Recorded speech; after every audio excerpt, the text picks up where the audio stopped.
Welcome to this week's edition of the Cheap Pop Podcast with K-Double and Alpha. Boys, take it away.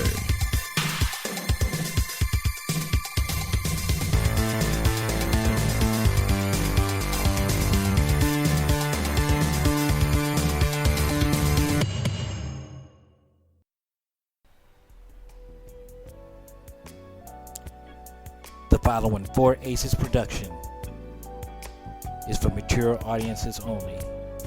Listener discretion is highly advised.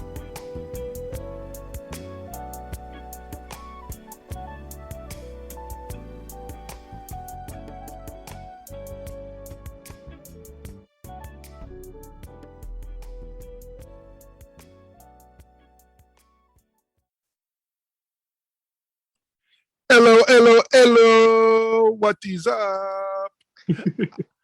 I am Double KK Double, and I decided to do this portion of this episode in this sick Nigerian accent because I am inspired by Apollo Cruz, and we are getting back to talking about big sweaty men today. Alpha, my favorite person. There we go. Rain dance me in, brother. Oh man, with the K double heel turn at the beginning of the episode. We're back again, once again, here to talk some wrestling, rolling after what is essentially a wonderful 2 weeks of wrestling, 3 weeks, because we're going to be talking about Survivor Series and NXT TakeOver War Games, or just War Games now, as it's called. Yeah. Oh man. No, actually what's funny is that that accent comes from a completely different place, and I'll explain that to you next week. Than him, but you know, it was wrestling, so you know I had to bring it up. Just a quick shout out real quick before we dive into this NXT. Congrats to Dana Brooke. Like, I never got to say it on our last episode on winning a 24/7 championship. Like, I think it's an interesting twist for sure. Like, but congratulations, because I never thought that woman was going to end up winning the title. like I thought for sure she was going to go her whole career having never won a single title. You know what? Unpopular opinion, I actually fucking like Dana Brooke. All right, she's okay. She's okay. She's got a little bit of charisma. She's got a good look, but yeah, congrats to her. Anyway, all right, so let's talk some war games. And let me get to here. Let's go like that, and let's go like this. NXT. Now, I bring you here because I wanted to say this to start this out. This pay-per-view reminded me of watching AEW, a Dynamite episode on AEW, as far as crowd reaction. Like, the crowd was very, very much into, like, storyline wise what was going on with these particular characters. Mm-hmm. And we're going to skip the pre-show match there. Odyssey Jones defeating Andre Chase, but jump right on in. I'm sorry, man. I know she's a bad girl. I kind of like bad girls, but I'm a fan of Gigi Dolan. Like, I just am a fan of Gigi Dolan. You got me, girl. Watching that War Games match. Yeah. You know what? Had the perfect mix of sweet and spot or sweet and spice. Sweet and spice. It's fucking hilarious. No, I don't know what the majority opinion on this is at this point, but I actually fucking love Toxic Attraction. Like, I haven't been able to really voice it this far, but as of NXT 2.0, I feel like one of the best things about it by far is Toxic Attraction. And that's not just because I fucking love Mandy Rose. Who has completely reinvented herself, go girl. Like, and completely reinvented herself. Murdering it. Yep. Like, fucking killing it. In the ring, I mean, you know? Big time. And, okay. Now that we've said all this positive stuff, let's talk a little bit about the match itself. The match itself was pretty damn good. The only issue that I had with it wasn't so bad that it ruined the match. The only issue that I had with it was the close. And it's not because of who won. It was just kind of a flat ending to me. Yeah. There was I don't mean to break in, I apologize, but there was some points of this match where there were some botches, no doubt. That's definitely stood out. I forget who. I think someone landed flat on their fucking head at some point, but there was some pretty interesting flops in this match. Not to take anything away from it, but that being said as well, the ending definitely did. I don't know. It kind of, for me, it felt like when it was fucking Charlotte versus Becky versus Ronda, and it ended in that roll up. And yeah, it happened because Ronda was injured, but nonetheless, it was just like, oh, okay, match is over. Yeah, like huh? Like to an extent, like it was just like, oh, okay. Like, oh, match is over. All right. That's, and really for me, it was to put it verbally. It was okay. That's what you were building to. Yeah, you're right. Like, it wasn't that it caught me off guard, because I kind of had this feeling that Kaylee Ray was gonna get the pin anyway. Yeah, no doubt. It was just the way everything went down that left me going, huh? Oh, okay. Yeah. And so yeah, I feel that. But yeah, like it sucks to say I like a heel, but I do. I appreciate that. Yeah. Visually, her character just rubs me the right way. What can I say? I feel that. That's hilarious. That's anyway, but an amazing match. 31 minutes. Beautiful. Go girls. Good match. Keep it going. Good match. I'm not gonna. I'll put it to you like this. I'm not gonna put it in the top 3 women's war game matches since they've been doing this, but it was a good one. Exactly. It was not as good as Io Shirai's last outing in the War Games. I will say that, but it was a fucking killer match. Yes. So let's roll on to my personal favorite match. My personal favorite part of any takeover, that takeover tag team match. Oh yeah. And this year we had Imperium taking on Kyle O'Reilly and Von Wagner. You know, no clue who the hell Von Wagner is. Didn't know who he was before he started. But you know what? Definitely the new crop. The dude made an impression on me. Kyle O'Reilly, I love him, but dude ain't been right since whatchamacallit broke up. Like, yeah, like he ain't been right since then. Like, I liked his feud with Adam Cole, but they ain't really been able to find the right combination for him since then, at least not in my opinion. And I don't mean necessarily tag team partner. I mean like who just as a whole. Yeah, like who he's feuding with. Because that Adam Cole feud really put him on the map, and I just really don't think they followed up with him after that. You know what? You're right. But this was a great match within itself. If you take it in the confines of not the bigger picture of Kyle O'Reilly and all of that stuff, and Imperium and all of that, it was just a great wrestling match. Well done. Yeah, I'll take that. You know, I feel like Von Wagner is. I'm just going to get the joke out of the way now. I feel like Von Wagner is what happens when you go into 2K and you press auto generate superstar. Like you know how when you play 2K and you press create new superstar and there's that auto like blank bald face template dude with the black trunks. If you put some hair on that fucking dummy, you have Von Wagner in my opinion. Killing me. But for what it's worth, he's very good at being a generic big guy, and I'll take that. He is what's that fucking guy that was tag teaming with the Undertaker in the 2000s and had to split up from the WrestleMania match? Not Kane. Nathan Christopher, was it? Something like that. Yeah.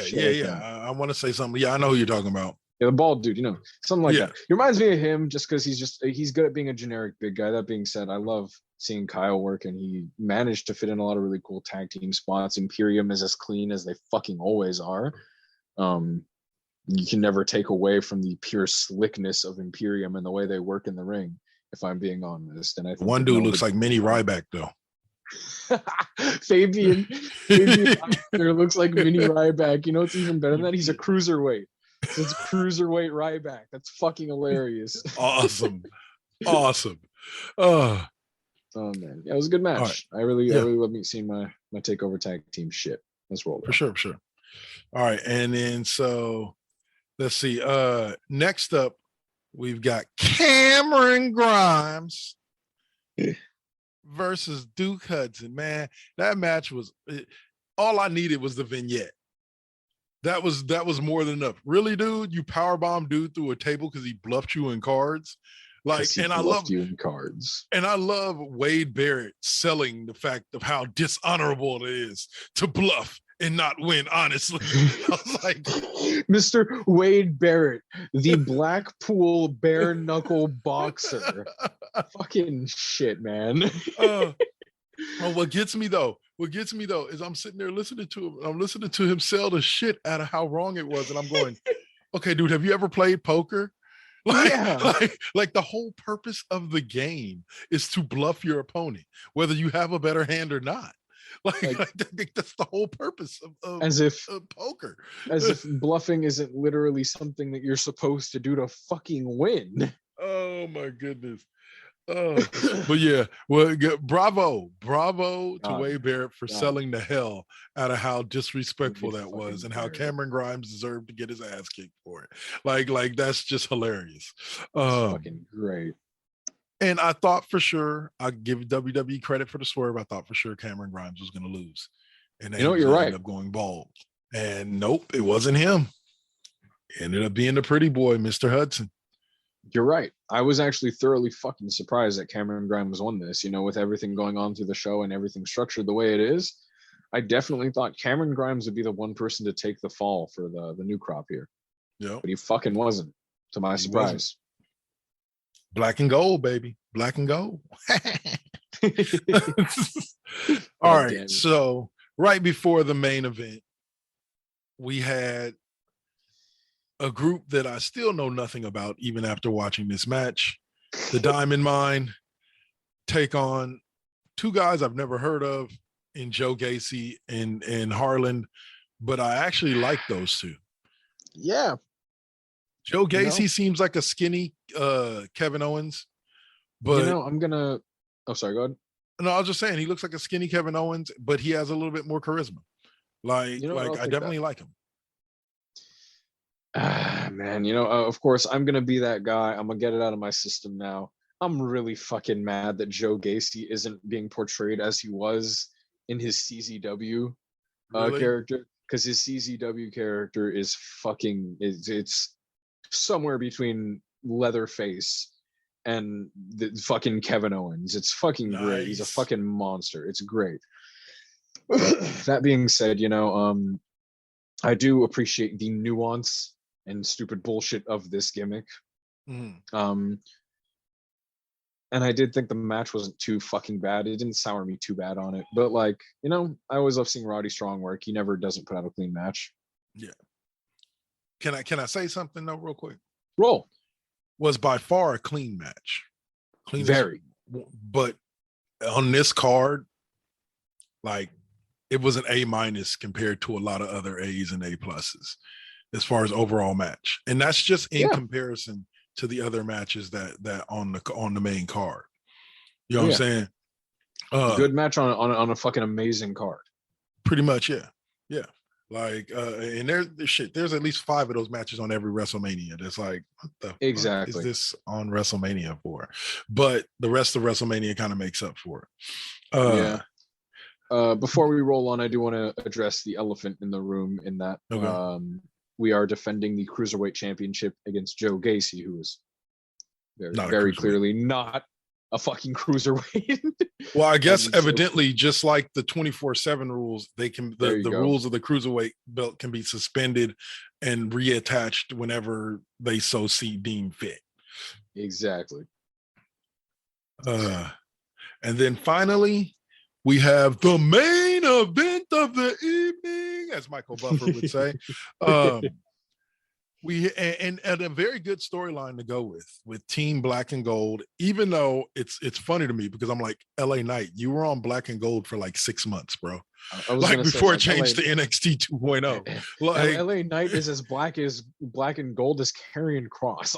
Yeah, exactly. I'm just like, dude, you were around for like literally a hot minute before they switched over to NXT 2.0. But all right, cool. Exactly. You're the filler guy for Team Black and Gold, because all the rest have damn near been there since the beginning. Pete Dunne was Yeah. LA Knight should have just been Matt Riddle or Finn Balor. Yeah. They should have brought somebody up. Now, quick side note, you heard that they brought in Matt Riddle back to NXT. Yes, he's the shaman. I've been watching it. He's the shaman of MSK, and that shit's fucking great. But let's get back to the match because we only got about 4 or 5 minutes left. All right. Oh, let's roll. Let's roll. So you had Team 2.0, Braun Breaker, Carmelo Hayes, Grayson Walker, Tony D'Angelo, who all put up an amazing fight. Defeat Team Black and Gold, which is Johnny G, LA Knight, Pete Dunne, and Tommy C. Mr. Ciampa, if you're nasty. I want to say, but man, once again, Braun Breaker is a damn beast. Oh my fucking God.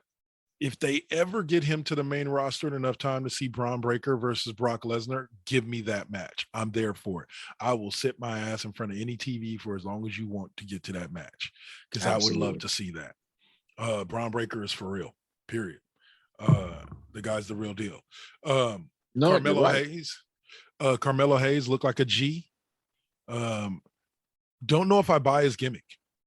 I think there needs to be some tweaks to his personality before he makes the main roster. I need a little bit more to bite on with Carmelo Hayes. I think he's an incredible in-ring competitor. You know, he's great in the ring, great physical, great athlete, you know, but I need more to bite on for a character. Exactly. Tony D'Angelo, not being insulting, modern day Brooklyn Brawler.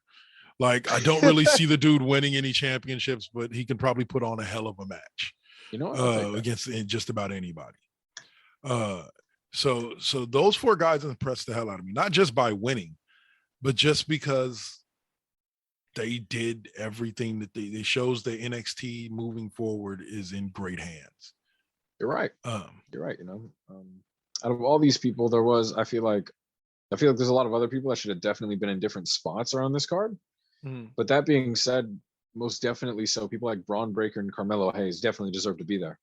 Braun Breaker especially, so getting the push of a fucking lifetime for a big reason. He is a fucking animal in that ring. He's insanely fucking talented. It's crazy. And if there's anything I can say about 2.0, especially to cap off a review of War Games, is that Braun Breaker is amazing, and that his name definitely can be a bit better. And I would have preferred definitely Rex Steiner, which is what they had in development at one point. Rex Steiner would have been fucking amazing. Yeah, that would have been beautiful. But the fact that his daddy, he looks just fucking like Rick Steiner. Yeah. But like he pulls off everything amazingly. When I see him do a Frankensteiner, that shit makes me fucking mark out of my gourd. Yeah. And especially when he hits it standing, like that was just amazing. Exactly. From the standing position. But you know, one thought did cross my head watching this match. And I was telling it to you earlier. And you said that I guess NXT 2.0 has done a small nod to this, but we've got to get Braun Breaker doing a Steiner math promo. Yes. Period. Like it's too easy. It is to do. You know, it would be too easy to do. Give me Braun Breaker and give me the 33 and the third chance mixed with the 6, which makes for a 66.7.2% chance. And yeah, man. If and that spells disaster for you, it's sacrifice Samoa Joe. Exactly. I'm telling y'all right now, if y'all sitting there listening to us going, what the hell are these dudes talking about? Do yourself a favor, go to YouTube, type in Steiner math promo, and watch Rick blow it up and do it the way he can. That's Scott Steiner. But yes, that is Scott Steiner at his best. Every year in my household, we celebrate the birthday of Steiner math. No bullshit. Yeah. Every year I parade that shit around because Steiner math is one of the best promos in all of the history of this fucking business. Yeah, in the history of wrestling, like period. It's and to see his son do something, or not his son, but his nephew, because I believe that was Scott that did the Steiner math promo, not Rick. Exactly. And Rick is the father of Braun. Yeah. Yeah. Just like I kind of get it confused sometimes. I forgot that Roman's father is one of the Wild Samoans, and Rikishi is the Usos' dad. Exactly. And Jacob Fatu. Exactly. I have a hard time remembering for a minute. It took me to realize the difference between the Wild Samoans and the Head Shrinkers. Yeah. Because growing up, that's where I got confused too. Yeah. Well, the Wild Samoans kind of came before the Head Shrinkers. The Head Shrinkers were like from my childhood, and like they were in there, you know. But the Wild Samoans were kind of like the big Samoan tag team that preceded the Head Shrinkers. I was gonna say, the Wild Samoans were the 80s. Head Shrinkers were the 90s. Okay, so one quick factoid for you. We're down to our last 20 seconds before we go to break. Do you know that scene that they keep showing where during the Bobby Lashley clip where they show Bobby Lashley jumping through the cage and the cage landing on Umaga? Yeah. That was in Oakland, and I was at that show. Are you fucking serious? Yes. Me and your boy Cole, the host of my former co-host with the Raw Impact Unleashed, we were both at that show. When that happened. Fucking dope. Yeah, like I remember that because that was the same show where Bob Holly came out during the ECW segment, and they went to commercial right after he came out, and they played his intro for 2.5 straight minutes of just that music going over and over. And by the time it got to the end and they went to the other person's theme music, me and Cole looked at each other and was like, God damn, I never have to hear that theme music again. Ever in my life. That's fucking hilarious. You know every beat of Hardcore Holly's theme from 08. That's fucking great. But anyway, all right, guys, that's it for this half. We're going to come back and we're going to kind of review Survivor Series, because if you remember the last time that I went over Survivor Series, it was a preview and it was just me. This time it's going to be me and Alpha reviewing the results of Survivor Series, even though that was a few weeks back. We still got, and we got the next pay-per-view isn't until the beginning of January, day 1 is their next pay-per-view. So that's it for right now. Thank you again for listening in the Cheap Pop Podcast or watching us here on YouTube, bro. And we'll see you right after this break. Peace. You're listening to the Cheap Pop Podcast right here on the 4 Aces Presents Radio Network. Spreaker.com, iHeartRadio, Spotify, Apple Podcasts, Google Podcasts, and wherever you may find your favorite podcasts.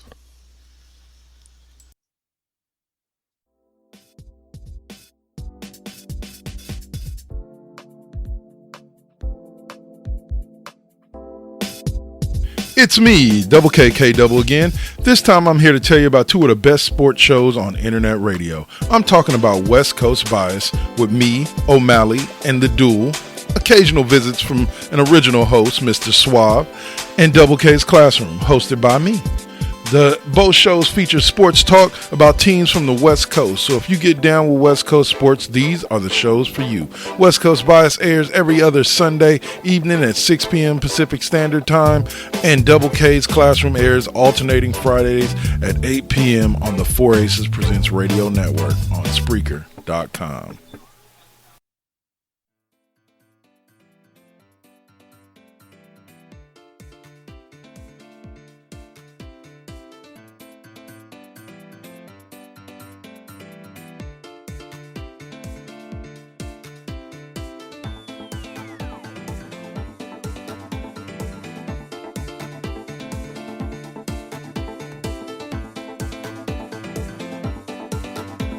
Imagine this. It's Friday night. You're at home wishing you can listen to an amazing playlist of some of your favorite music from the 60s, 70s, 80s, 90s, and 2000s. Pop, rock, whatever. Then take out your favorite podcast listening device and tune in to KD5P, otherwise known as K-Double's 5th period music class. Every Friday night from 8 to 10 p.m. Pacific Standard Time, K-Double brings you some of your favorite tunes live on the 4 Aces Presents Radio Network on Live 365.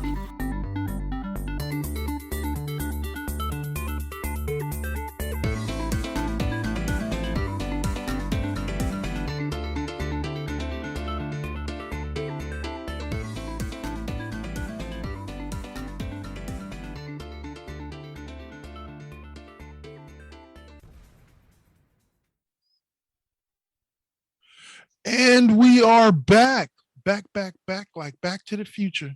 And we are back to talk more wrestling. WWE to be exact. And as always, on this journey with me is my brother Alpha. What's up? Oh, you know it. Now we're back to our regularly scheduled fun house, back to Vince's house of muscles and fucking Hornets. We're talking main roster W. Hell yeah. All right, so Survivor Series was the most recent pay-per-view that has been released, so to speak. And that was about 3 weeks ago. It was on the weekend of my birthday, so it was like November 20th or 21st, somewhere like that. I want to say 21st. Yeah, November 21st. So it was the day after my birthday. Good shit. We saw several great matches. It was basically a brand versus brand matchup, which is what they've made Survivor Series into. You had the IC champ take on Damian Priest and win by disqualification because Priest snapped and beat the shit out of fucking Priest decided to go into fucking beast mode, into Priest mode, if you will. You know, I hope take fucking Boogs' guitar. I will say this. I hope that this goes somewhere. Like this him snapping every match actually goes somewhere. I think it's ironically enough a little bit more Punishment Martinez sprinkled into the Damian Priest gimmick, and I like that. Nice. Well, if he's getting back to his true self, I'm here for that. But it's just interesting to watch him do it. They opened the pay-per-view with, what did I say? I know that people like Stone Cold have said the first match is just as important as the main event. And they only want to put people who can perform in those matches because they kind of dictate the crowd for the night. Yeah. I thought it was a great match, just like we thought it. But like I said in that last episode when we talked about it, the unaired, unrecorded episode, I'm just kind of over Becky Lynch versus Charlotte Flair. Oof. I'm just those are my lights. Oops. I'm just kind of over it. Seth Rollins or Becky Lynch and Charlotte Flair have battled feels like 150 times in the 5-6 years or so that both of them have been on the main roster. So I was just over it. But the match itself was great. Yeah, I feel like it's kind of irrefutable that this was the match with the most heat on the card, no doubt. And I personally was extremely interested just to see how this would go, even if I've seen this fucking match like 9 times by now. But I was really interested in the dynamic because this is now the man in proper shape again. There's a lot of factors running in this. Exactly. Big time Bex is the new fucking thing, right? Mm-hmm. And I do kind of find it funny. I don't know, there's something in me that kind of realized in this pay-per-view, the only thing that overrules Charlotte constantly main eventing is, how do we say, the head of the table. True. It's fucking hilarious. And of course, it's quite literally confirmed that Roman isn't going to compete unless he's either first or last on the fucking card, and it's Survivor Series, and he's not going fucking first. So there you go. Shoot. Especially when it's champion versus champion. They're definitely not putting that match last. So so that led us into our first Survivor Series match. Team Raw, Rollins, Balor, Owens, for some random reason, Austin Theory. And Bobby Lashley, and then versus McIntyre, Hardy, who's no longer with the company.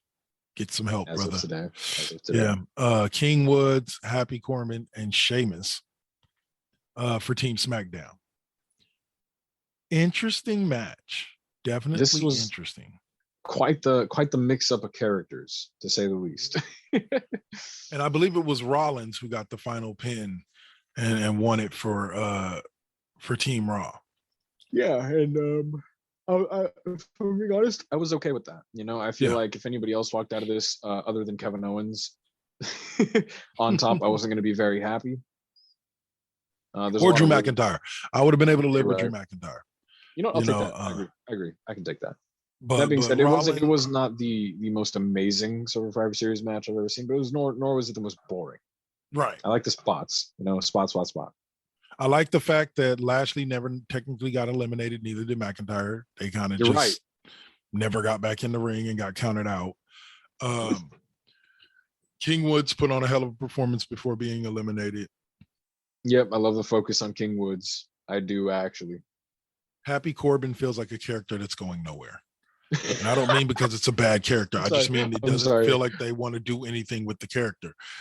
Like he's just kind of there. I laughed that hard at it because it was just like three, like, hey, that's good. I feel like this is going nowhere. Nowhere. I'm sorry. Just no.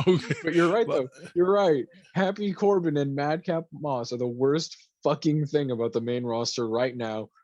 Prove me wrong right now. Yeah. Like man, I don't know. I got more enjoyment out of the chicken. Out of the that chicken. Came out the egg. Out of the chicken that came out the egg. Yeah, you know. But anyway, that led us to considering the whole show was about The Rock and his 25th anniversary of his debut. There was a Rock 25th anniversary 25-man dual branded battle royal that was from spot one, obviously meant to put Omos over. Yeah. Just as a force did a great job of making me think for just a split second they'd do something good for Prince Puma, for Rick. Yeah, just for a second. For just a second. I'll be honest. I knew Omos was going to win when he started eliminating all the big guys. Oh yeah, when Omos basically took out. It was. Yeah, I was like, from there, I was like, okay, yeah, and there's nobody else who, I'll admit, I didn't see it coming. Him eliminating AJ Styles. I figured like something was going to happen where he maybe steps over the line just for the hell of it, and lets AJ win or something like that. But even though it was by accident, I didn't see him eliminating AJ. That's fucking, you know what? Yeah, you're right. You're right. That's just something that wasn't going to fucking happen, right? Yeah. That led us to what to me was one of the best wrestling matches of the night. And that was RK Bro taking on the Usos. As champion versus champion, and it was one hell of a match. This was some more of that good tag team shit right into my veins. That shit was good. God, this was such a good fucking match. It was so well put together. So fucking well put together. The spots were amazing. I want to say, didn't Orton hit a RKO on one of the Usos? Yeah, that was when he was going for the splash. And, I was going to say Orton caught him from out of midair. No. The Uso hit the splash. He hit the splash on Riddle, but despite fully landing in the splash, Orton caught him in the RKO in the fucking splash. Oh yeah, while he was doing the splash. Oh yeah. He didn't catch him and intercept it. No, he hit the splash, but still fucking caught him with it, which is one of the most creative fucking spots I've ever fucking seen. That shit was great. Oh, Randy Orton, that move will forever be like just wow. Impeccable fucking timing. The whole fucking finish was done so well. And 15 minutes worth of good match. Oh yeah, 15 minutes of amazing work. And you would think after 15 years of seeing this shit, I'd get tired of seeing this dude do this. But no, I still mark out like a little kid every single time. I still have my two favorites, which are Carlito doing the springboard into the RKO, and then him launching. Evan Bourne was great. Evan Bourne is definitely my number 3 of top 3. Don't ever forget the airborne RKO catch. Yeah, but him launching Seth off of his back into an RKO was just left me speechless. Everyone remembers where they were the first time they saw Randy Orton launch Seth Rollins to the fucking stratosphere and catch him with a fucking RKO, dude. And that was I was proud enough to say I was actually there live. You were there. You were there. Bastard, you. Oh, I'll say, but all right. So that led us to the women's Survivor Series match with Team Raw, Bianca Belair, Rhea Ripley, Liv Morgan, Carmella, and Queen Zelina. Carmella, the most average-looking woman in all of WWE. Team versus Team SmackDown who couldn't get along with Sasha Banks, Shayna Baszler, Shotzi, Natalya, and Toni Storm. Yeah. This was.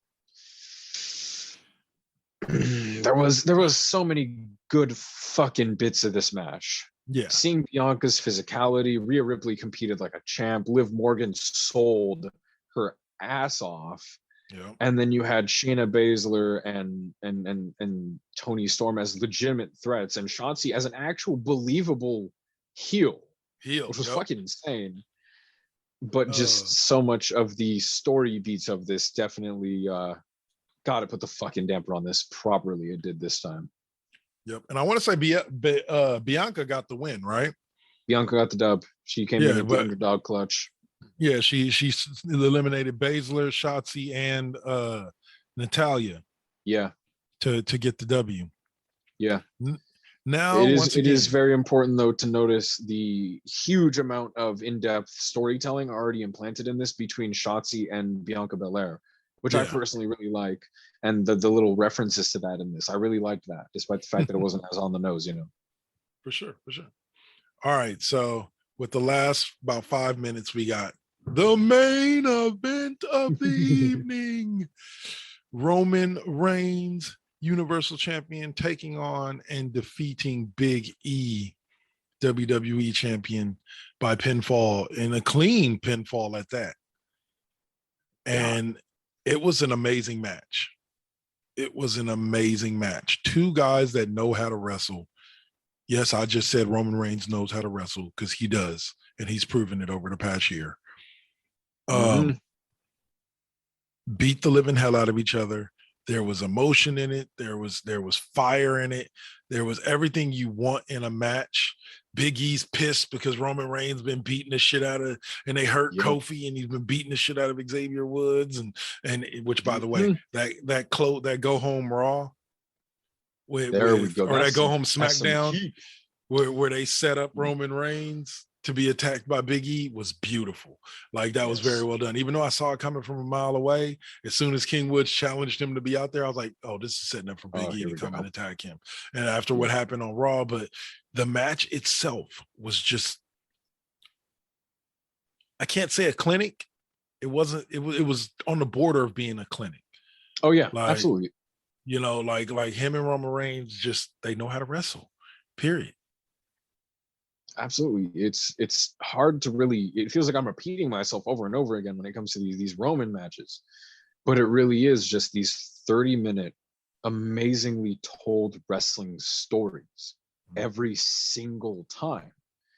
And he's managed to put in different beats of each of the different faces that he goes against. And with E, it's just E's overwhelming spirit. He's just got so much fucking heart. 100% of the time, E is heart and will, like, personified, and that is showed out so much throughout this match. And if I'm not mistaken, did E power out of a guillotine, or did he? No, he powered out of the guillotine. Yeah, he did.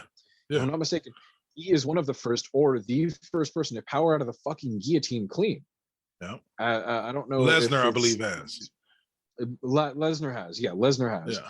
But other than Lesnar, I don't think I can remember anyone other than E, because E powered out of it clean. And there was a lot of little beats like that showed just how much they have to believe, how much you can believe in E as a face and as a hero. And Roman did a great job of putting E over as an absolute valiant hero. Roman Reigns still manages to, for lack of a better term, he's the Sephiroth of wrestling. He's the final boss. And like I said, I love that they're building him and Lesnar again at day one. That's going to be Lesnar Reigns 2, right? Yes. So, well, this year, yeah. Right. Well, no, I'm just saying, like, that'll be Lesnar Reigns 2, because from what I've read, they're talking about Roman Reigns versus Lesnar is supposed to be the main event of one of the nights at WrestleMania. Yeah. For the Universal title. I believe that'll probably be when Roman drops it. But we'll see. Yeah. All right, brother. We're down to 30 seconds left. Why don't you go on ahead and take us home? You know how it goes. My people, please be safe. We're back. And we're going to be talking some Hawkeye. We're going to be talking about a whole load of shows. But thank you for joining us to talk about some wrestling. Thanks for joining us in my new juicy fucking lighting. And we'll be back next time. Once again, peace. Peace.